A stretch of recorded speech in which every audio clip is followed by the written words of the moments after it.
ان کے جو اندرونی اختلافات بڑھتے ہیں، ان کے لیے بھارت کے اندر جب مسائل پیدا ہوتے ہیں تو وہ اپنے ایک تو میڈیا کو ٹول کے طور پہ استعمال کرتے ہیں، دوسرا وہ کس طرح کی کشیدگی پیدا کر کے اس کشیدگی کا وہ ایڈوانٹیج لیتے ہیں، خواہ وہ بھارت کے اندر الیکشن ہو یا وہ بھارت مسائل میں پھنسا ہو، ایک تو وہ یہ کشیدگی کا فائدہ اٹھاتے ہیں۔ دوسرا مجھے یہ بتائیے گا کہ کل قومی سلامتی کا بڑا اہمیت کا حامل اجلاس ہوا ہے جس کے پیچھے پوری قوم یکجا ہو کے کھڑی ہو گئی ہے۔ ہاشمی صاحب، پاکستان کے بظاہر سیاسی منظرنامے میں سیاسی جماعتوں کے اندر جو مرضی اختلافات ہوں، مذہبی معاملات ہوں، مسلکی معاملات ہوں، کچھ بھی ہو، لیکن اس معاملے میں 24 گھنٹے کے اندر اندر پوری قوم ایک پیج پہ یکجا ہو کے اپنی مسلح افواج پاکستان کی پشت پہ کھڑی ہو گئی ہے۔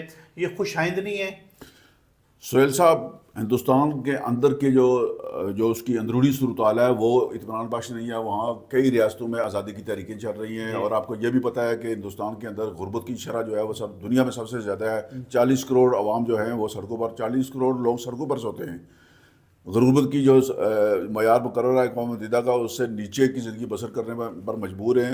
ہندوستان جو ہے وہ اپنے اندرونی معاملات سے توجہ اٹھانے کے لیے اس طرح کے واقعات کرتا رہتا ہے، اور پھر جب سے یہ انتہا پسند مذہبی جنونیت جو ہے وہ ہندوستان کے اندر آئی ہے بی جے پی کی صورت میں، تو ہندوستان کا جو تشخص ہے، جو امیج ہے دنیا میں، وہ بری طرح بے نقاب ہوا ہے۔ ویسے تو ہندوستان جو ہے دنیا میں دعویٰ کرتا ہے دنیا کی سب سے بڑی جمہوریت کا، لیکن وہاں بنیادی انسانی حقوق اور مذہبی آزادیوں کی یہ صورتحال ہے کہ مسلمانوں کو اور عیسائیوں کو اور دیگر جو سکھ جو ہے سکھوں کو، ان کو جو ہے نا جینے کا حق حاصل نہیں ہے۔ ان کو دوسرے یا تیسرے درجے کا شہری قرار دیا جا رہا ہے، اور انہیں 1947 کے واقعات کا ذمہ دار قرار دیا جا رہا ہے، تقسیم کا ذمہ دار قرار دیا جا رہا ہے۔ حالانکہ جو لوگ پیدا بعد میں ہوئے ہیں وہ 47 کی تقسیم کے کیسے ذمہ دار ہو سکتے ہیں؟ ہندوستان کی تقسیم انگریز نے کی ہوئی ہے، اور اس وقت کی جو ہندو قیادت تھی وہ اس میں برابر کی ہندوستان کے آگے یا نا کٹھ پتلی بنی ہوئی تھی، اس میں اس کا کردار تھا۔ اور اس کا یہ شخصانہ ہے کہ مسلمان جو پاکستان بنانے میں کامیاب ہوئے، پاکستان میں آ گئے، وہ تو محفوظ ہو گئے۔ اب جو مسلمان باقی رہ گئے ہیں وہ خود کو ہندوستانی ثابت کرنے کے لیے ہر اربا استعمال کر رہے ہیں، لیکن ہندو جمہوریت جو ان کو نہیں، وہ تسلیم نہیں کر رہی ہے۔ تو اس صورتحال کا مد نظر رکھتے ہوئے پاکستان کی حکومت جو ہے اس نے بر وقت احساس کیا ہے، اور ایک قومی سلامتی کمیٹی جو قائم ہے اس کا ایک خصوصی اجلاس منعقد کر کے تمام حالات کا جائزہ لیا گیا ہے، اور زمینی حقائق کو مد نظر رکھتے ہوئے ہندوستان کو بھرپور جواب دیا گیا ہے۔ مثلا شملہ معاہدہ جو ہے وہ معطل کر رہا، اور ہندوستان کی جو فضائی پروازیں جو ہیں ہندوستان کی پاکستانی حدود کے اندر، اس کا اپنی جو فضائی حدود ہیں وہ بند کر رہا، بھارتی شہریوں کو چھوڑنا، یہ بھرپور جواب ہے۔ اور یہ اس سے ہندوستان کو اندازہ ہو گیا ہے جی کہ پاکستان کوئی ترنے والا نہیں ہے، اور پاکستانی قوم اٹھ کھڑی ہوئی ہے۔ جنگیں ہمیشہ جو ہے وہ قومیں لڑتی ہیں، افواج نہیں لڑتی ہیں۔ ہندوستان کے اندر انتشار اس قدر زیادہ ہے، ہندوستان کے جو اندرونی جو اتحاد جمعیتی ہے وہ بالکل ایسی ہے جی کہ کسی بھی وقت ہندوستان کے ٹوٹنے کی خبر آپ کو ملے گی۔ جتنا مرضی آپ اس معاملے کو دبانے کی کوشش کریں، اس پر پردہ ڈالنے کی کوشش کریں، چھپائیں، لیکن یہ بات روز روشن کی طرح یہاں ہے، بلکہ یہ سامنے نظر آ رہی ہے کہ ہندوستان کا وجود خطرے میں ہے، ہندوستان ٹوٹ پھوٹ کا شکار ہے، اور جتنا عرصہ بی جے پی کی حکومت رہے گی یہ کام اتنا ہی جلدی ممکن ہوگا، اتنا ہی آسان ہو جائے گا۔ اچھا ہاشمی صاحب، یہ بتائیے گا قانون ساز اسمبلی کا اجلاس ہے، اور یہ بھی خوشائند بات ہے کہ آزاد کشمیر کی تمام سیاسی اور قومی قیادت اس معاملے پہ یکجا ہے، انہوں نے بھی اپنا ایک جاندار موقف دیا ہے، اور انہوں نے بھی پوری افواج پاکستان کو اس عمل کی یقین دہانی کروائی ہے کہ اگر اس طرح کی صورتحال پیدا ہوتی ہے تو پورا اہل کشمیر جو ہے وہ اپنی بہادر افواج پاکستان کی پشت پہ کھڑی ہوگی، اور بھرپور جواب دیا جائے گا بھارتی جارحیت کا۔ یہ بتائیے گا اس کے علاوہ قانون ساز اسمبلی میں کیا چل رہا ہے؟ سہیل صاحب، ہندوستان اور پاکستان کے مابین جب بھی اس طرح کی صورتحال پیدا ہوتی ہے تو اس کا سب سے پہلا جو نشانہ ہے وہ لائن آف کنٹرول پر آر پار بسنے والے کشمیری عوام ہوتے ہیں، وہ اس کا نشانہ بنتے ہیں۔ سب سے پہلا ٹارگٹ یہی لوگ ہوتے ہیں۔ یہ آسان ٹارگٹ ہے ہندوستان کے لیے۔ اس کی بنیادی وجہ یہ ہے کہ یہ لائن آف کنٹرول پر بین الاقوامی قانون لاگو نہیں ہوتا۔ اگر پاکستان کے کسی علاقے میں دیگر سرحدوں پر ہندوستان جو ہے وہ جارحیت کی کوشش کرتا ہے تو وہ بین الاقوامی قانون کی وجہ سے ہندوستان کے لیے مسائل ہوتے ہیں۔ کل سیالکوٹ میں ایک فوجی جو بی ایس ایف کا تھا، اس نے تھوڑی سی خلاف ورزی کی تو وہ پکڑا گیا رنگے ہاتھوں، لیکن یہ میڈیا میں بہت زیادہ جو ہے نا وہ اس پر تشہیر ہو گئی۔ لیکن اس سے زیادہ فائرنگ جو ہے وہ لائن آف کنٹرول پر شروع ہے. گزشتہ 24-48 گھنٹوں سے شدید فائرنگ ہو رہی ہے بھارتی مورچوں کی جانب سے. ابھی تو اس کا سول لوگ محفوظ ہیں، لیکن کسی بھی وقت جو ہے نا سول لوگوں کو نشانہ بنایا جا سکتا ہے. ایسے میں آزاد کشمیر قانون ساز اسمبلی کا جو معمول کا اجلاس ہے وہ اس میں سابق وزیر اعظم راجہ فاروق قادر خان، جو پیپلز پارٹی کے صدر جو یاسین اور دیگر ذمہ جو ہیں، انہوں نے قراردادوں کے ذریعے اتفاق اور اتحاد کی فضا قائم کرنے کی کوشش کی ہے، اور ایک متفقہ قرارداد منظور کی گئی ہے جس میں واضح طور پر یہ بتایا گیا ہے کہ جو کشمیری عوام ہے وہ کسی بھی جارحیت کی صورت میں، کسی بھی ہندوستانی تقریب کی صورت میں، جارحیت کی صورت میں پوری کشمیری قوم افواج پاکستان کے شانہ بشانہ ہوگی. اور یہ بات خوش آئندہ آپ کے لیے بھی یہ معلومات ہوگی کہ 5 لاکھ سے زائد سابق فوجی جو ہیں وہ آزاد کشمیر کے اندر موجود ہیں، جو دفاع پاکستان کے لیے کسی بھی قسم کی قربانی دینے کے لیے تیار ہیں. عوام تو پہلے سے ہی قربانیاں دے رہے ہیں اور موجود بھی ہیں. اور قانون ساز اسمبلی نے یہ بہت واضح انداز میں یہ پیغام دیا ہے جی کہ افواج پاکستان کے ساتھ کھڑے ہیں کشمیری عوام، اور پاکستان کے 25 کروڑ عوام کے شانہ بشانہ ہیں ملکی سلامتی اور دفاع کے لیے، اور ہندوستان کے جو عزائم ہیں ان کا ناکام بنانے کے لیے کسی بھی قربانی سے دریغ نہیں کیا جائے گا. بالکل ایسا ہی ہے ہاشمی صاحب کہ اس کشیدگی کی صورتحال میں پوری قوم کے جو ہمارے حوصلے ہیں وہ بلند ہیں اور پوری قوم ایک پیج پہ جگ جائے. آگے بڑھتے ہیں ہاشمی صاحب، یہ بتائیے گا کہ کل یہ جو آزاد کشمیر کے عوامی حلقوں میں ایک عوام چاہ رہا تھا کہ جوڈیشل کمپلیکس جو تیار ہوا ہے اتنا دلکش قسم کا، وہ اس کی منتقلی میں کوئی عوام سامنے آ رہا تھا، کوئی روک کے بارے میں باتیں چاہ رہی تھیں، لیکن وہ عوام کل دور ہو گیا. چیف جسٹس ہائی کورٹ صداقت حسین راجہ صاحب نے کل اس کا افتتاح کیا، اور اس تقریب میں دیگر ججز صاحبان بھی تھے، سول سوسائٹی کے لوگ بھی تھے، حکومتی شخصیات بھی تھیں. آپ کہہ سکتے ہیں کہ قومی نویر کی کل تقریب تھی.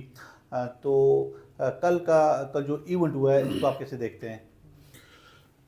دارالحکومت مظفر آباد کا جو ڈسٹرکٹ جوڈیشل کمپلیکس ہے یہ 2018 میں اس کی تعمیر شروع ہوئی تھی، لیکن اس سے پہلے میں تھوڑا سا پس منظر آپ کو بتا دوں کہ 2005 کے زلزلے میں جو پرانی کچہریاں تھیں آپ کو پتہ ہے کہ وہ بالکل مندم ہو گئی تھی، تباہ ہو گئی تھی.